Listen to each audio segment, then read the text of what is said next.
Hey guys, welcome at Away from Keyboard, and today we're taking a look at Is Mario and Luigi Partners in Time worth playing?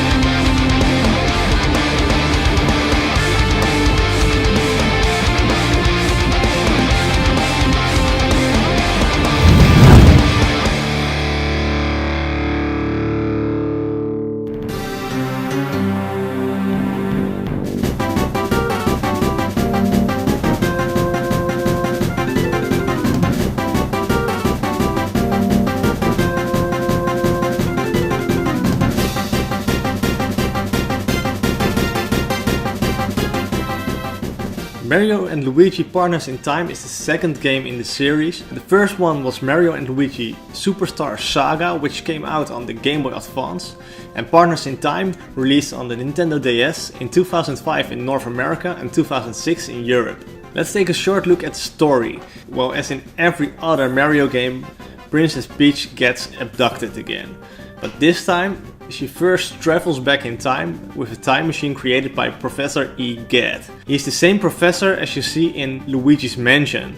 He's the inventor of the poltergeist, the vacuum cleaner with which Luigi vacuums up all the ghosts, like the Ghostbusters. So he's also in this game, and he created a time machine in which Princess Peach traveled back in time and comes back in an older Mushroom Kingdom. And in this time all the Mario characters are still babies. So you've got baby Mario, baby Luigi, baby Peach. When she reaches this time period, she gets abducted by the evil shrooms.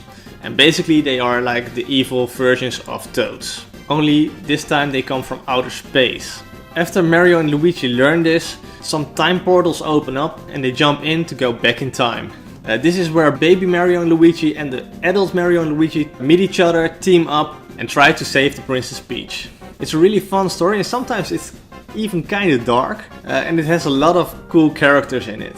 Mario and Luigi Partners in Time is an RPG based on the original Super Mario RPG on the Super Nintendo. Even in Japan it's called Super Mario RPG 2.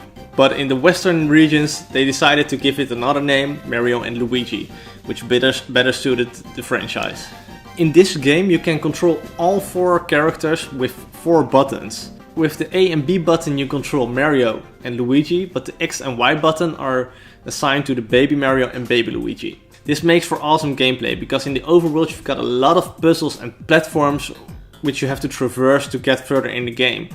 And it really makes it fun to have to switch between the babies and the adults and see how you have to solve certain kind of puzzles, because certain kind of puzzles you can only do with the babies, certain kind of puzzles you can only do with the adults. Sometimes you need them both together. It's really fun. But where this game really comes to life is in the combat. When you encounter an enemy, you switch to a turn-based combat screen, but it isn't normal turn-based combat. It really feels like an action-based turn-based combat, so you can't look away from the screen, because when an enemy attacks you, you can react on that attack, so you can even counter that attack and do damage back to them. And the fun part is every enemy which attacks will give a slight hint on who he is going to hit. So maybe he aims at Mario, maybe he aims at Luigi, and you have to dodge or counter with the right button. So if he attacks Mario, you have to press A at the right time to counter that attack. But also when you decide to attack, you can do extra damage by pressing the right button at the right time. Some enemies can be very annoying though, so you really have to learn all the moves and all the things they do to see who they are going to attack.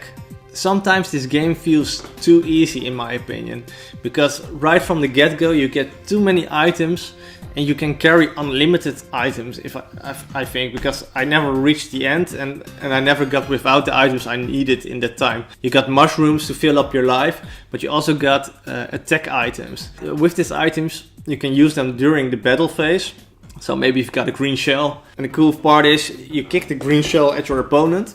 He hits the opponent and he goes to the other character, so you have to hit it with the other button. So you're switching between A and B. But when the babies are with you, one of the babies will climb onto the shell and you can press his button when almost hitting the enemy. and you will do extra damage. So there are 3 buttons you have to click very fast, and it will go faster and faster and faster the further you go, and if you miss one button, the attack stops. So you can do a lot of damage in one turn, but there's also a chance that you mess up and will do less damage than you would normally do. But during the battles I almost never died.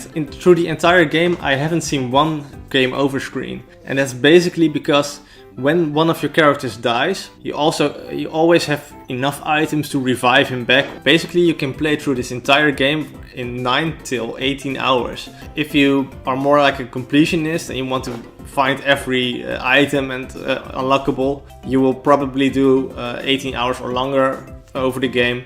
And if you just rush through it, you can do it within 9 hours. Let's take a look at the visuals and the sound of the game.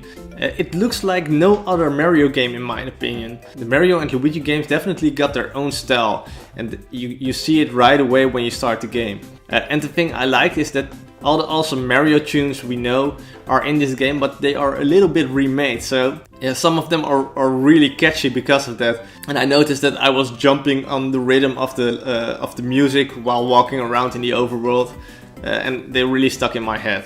Now, conclusion: is Mario and Luigi Partners in Time still worth playing today?